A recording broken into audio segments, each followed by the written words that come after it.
আসসালামু আলাইকুম। পুলিশের সাবেক আইজি বেনজির আহমেদের বিরুদ্ধে হাজার কোটি টাকার সম্পদ অবৈধভাবে অর্জন এবং তার বিরুদ্ধে নানান ধরনের দুর্নীতি যে অভিযোগ কালের কণ্ঠ সহ বসুন্ধরা গ্রুপের বেশ কয়েকটি গণমাধ্যমে রিপোর্ট আকারে প্রকাশিত হয়েছিল, সেইগুলো শনিবার ফেসবুক লাইভে এসে বেনজির আহমেদ যে বক্তব্যগুলো দিলেন আত্মপক্ষ সমর্থন করতে গিয়ে, তার মাধ্যমে বেশ কয়েকটি বিষয় স্পষ্ট হয়ে উঠেছে আমাদের কাছে।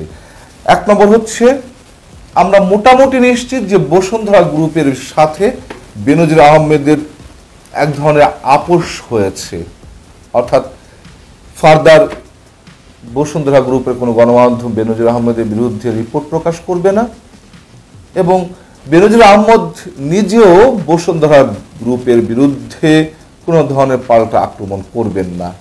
এক। দুই হচ্ছে, তিনি তার যে সুন্দর সাবলীল কথাবার্তা, তার মাধ্যমে রাষ্ট্রযন্ত্র এবং গণমাধ্যমের মুখোশ খুব নগ্নভাবে উন্মোচন করেছেন।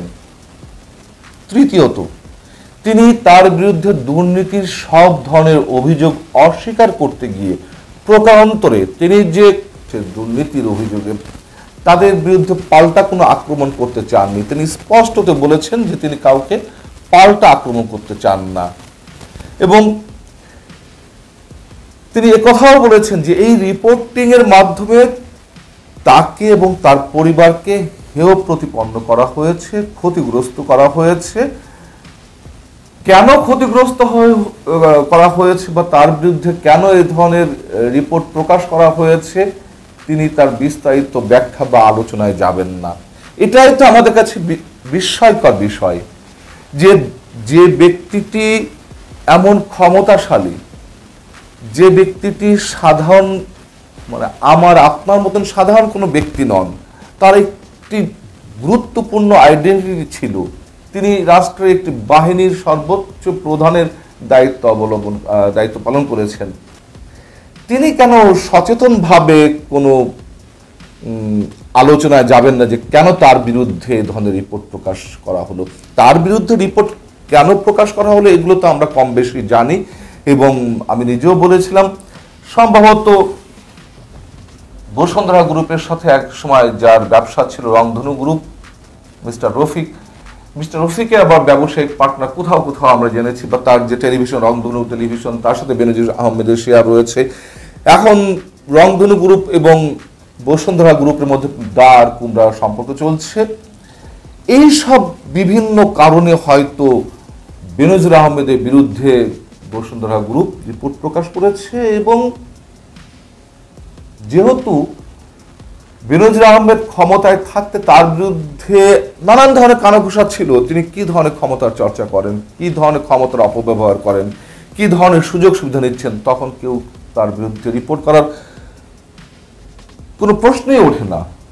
বরঞ্চ তিনি যে রিটায়ারমেন্টে গেলেন, তার অবসরের পরেও তার ক্ষমতার সম্বন্ধে আমরা জানি, কিন্তু কালের কণ্ঠ কেন করলো? এই কারণেই করলো, ব্যবসায়িক কোনো দ্বন্দ্ব থেকে বা নানান ধরনের হিসাব এবং কালের কণ্ঠ যে গ্রুপের পত্রিকা বসুন্ধরা গ্রুপের মালিক, তিনি যেমন সরকারের খুব কাছের ব্যক্তি, বেনজির আহমেদও সরকারের খুব কাছের ব্যক্তি। অতএব বলতে বেনজির আহমেদ যাদেরকে বুঝিয়েছে বা যে প্রতিষ্ঠানগুলোকে বুঝিয়েছে, দর্শক আপনারা নিশ্চয়ই বুঝতে পারছেন বাংলাদেশের প্রথম শ্রেণীর গণমাধ্যম কোনগুলোকে আমরা মিন করতে পারি।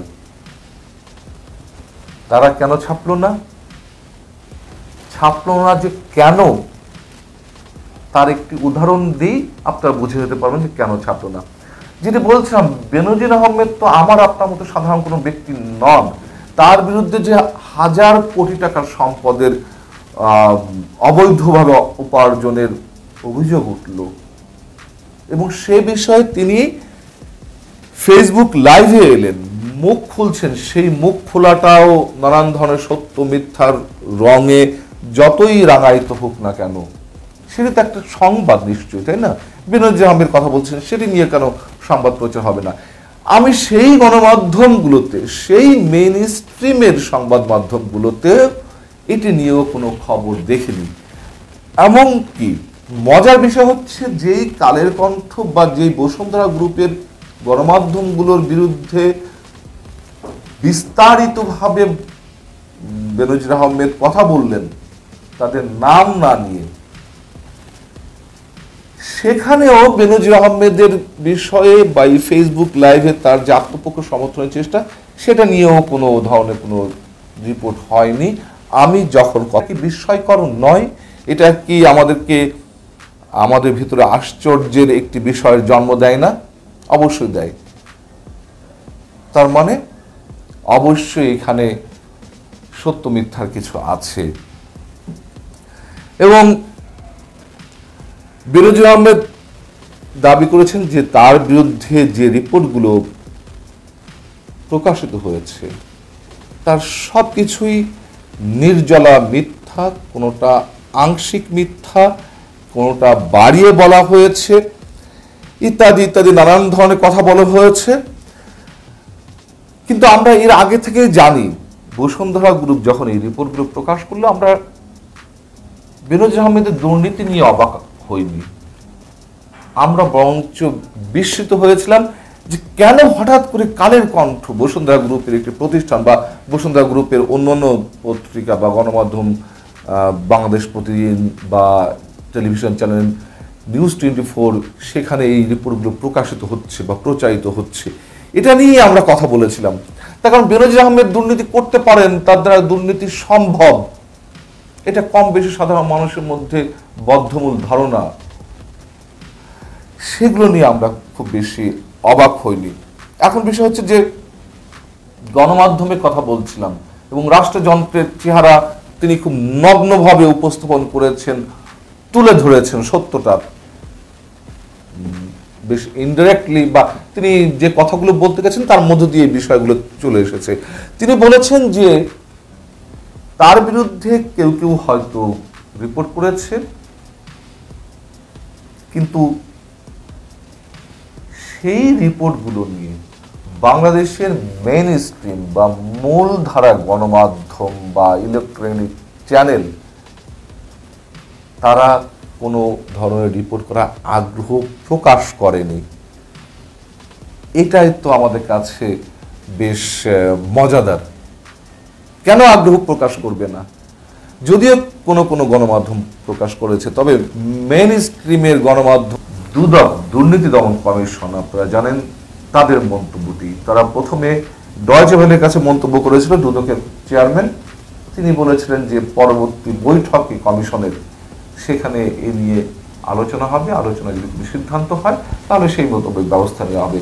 কোনো ধরনের আলোচনা বা সিদ্ধান্ত বা কোনো ধরনের ব্যবস্থা আমরা দুদকের পক্ষ থেকে নিতে দেখিনি। এবং দুদকের আইনজীবী খুরশিদ আলম খান পরবর্তীতে গণমাধ্যমের প্রশ্নের পরিপ্রেক্ষিতে তিনি জানিয়েছিলেন যে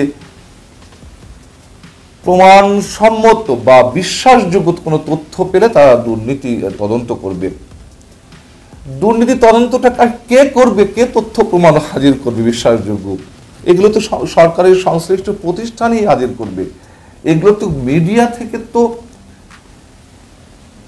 রিপোর্ট করা হতে পারে, এবং এই ধরনের ব্যক্তির বিরুদ্ধে কোনো গণমাধ্যম নিশ্চয়ই হাতে কোনো ধরনের তথ্য প্রমাণ ছাড়া কোনো ধরনের রিপোর্ট করার সাহস করতে পারে না।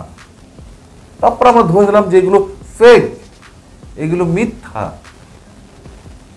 কিন্তু বেনজির আহমেদের বিরুদ্ধে মানুষের মতো, মানে বেনজির আহমেদের মতো মানুষের বিরুদ্ধে যে গুরুতর অভিযোগ উঠেছে, সেখানে দুদক কেন তদন্ত করবে না? দুদক তাহলে আছে কি জন্য? অতএব বিষয়টি আমাদের কাছে খুবই বিতর্কিত। কেন চান না? এবং তিনি এড়িয়ে গেছেন, পাল্টা কোনো আক্রমণ করতে চাননি। তিনি নিজে বলেছেন ফেসবুক লাইভে, পাল্টা আক্রমণ বা আলোচনা সমালোচনা সব কথা আমরা বাদ দিলাম। বাংলাদেশে যে আইসিটি অ্যাক্ট থেকে ডিজিটাল অ্যাক্ট থেকে সাইবার সিকিউরিটি অ্যাক্ট বর্তমানে যেটি চলছে, তার সবকটির মধ্যেই তো সরকারের পক্ষ থেকেই এই বিধিগুলো সংযুক্ত করা হয়েছে। গণমাধ্যমের কথা সেখানে এসেছে যে কারোর বিরুদ্ধে ইলেকট্রনিক কোনো মাধ্যমে কোনো ধরনের উৎসাহ, বিভ্রান্তিকর তথ্য, বিকৃত সংবাদ উপস্থাপন করা হলে, গুজব রটালে তার বিরুদ্ধে কী ধরনের আইনানুগ ব্যবস্থা নেওয়া যাবে তার স্পষ্ট অনেক ধরনের অপশন রয়েছে। অনেক ধরনের কথা বলছি, অর্থাৎ তিনি সংবাদ সম্মেলন করেছেন সকাল 10টার দিকে, 10:30 পর্যন্ত আমরা ধরলাম তিনি শেষ করেছেন। এখন বাজে মানে অর্থাৎ আমি যখন রেকর্ড করছি তার প্রায় 9-10 ঘন্টা ওভার হয়ে গেছে। ততক্ষণ পর্যন্ত অনলাইন পোর্টালে এই ধরনের কোনো রিপোর্ট আসেনি। মেইন স্ট্রিমের গণমাধ্যম তিনি যেগুলোকে চিহ্নিত করতে যাচ্ছেন এবং বসুন্ধরা গ্রুপের গণমাধ্যম, তাহলে এগুলো কি একটু অন্যরকম না? এগুলো কি কি একটু আনইউজুয়াল মনে হয় না, অস্বাভাবিক মনে হয় না? অবশ্যই মনে হয়, এবং সেগুলোই ঘটছে বা ঘটেছে। এবং বেনজির আহমেদ যেটা বলছিলাম যে তিনি যে এখনো দুর্দণ্ড প্রতাপশালী একজন ব্যক্তি, তার প্রমাণ হচ্ছে ওই যে মেইন স্ট্রিমে গণমাধ্যমগুলো কথা বলার সাহস পাচ্ছে না। বসুন্ধরা গ্রুপ কেন তার বিরুদ্ধে কথা বলেছে সেই ব্যাখ্যাও এর আগে দিয়েছি, আমার এই পর্বেও দিয়েছি। এবং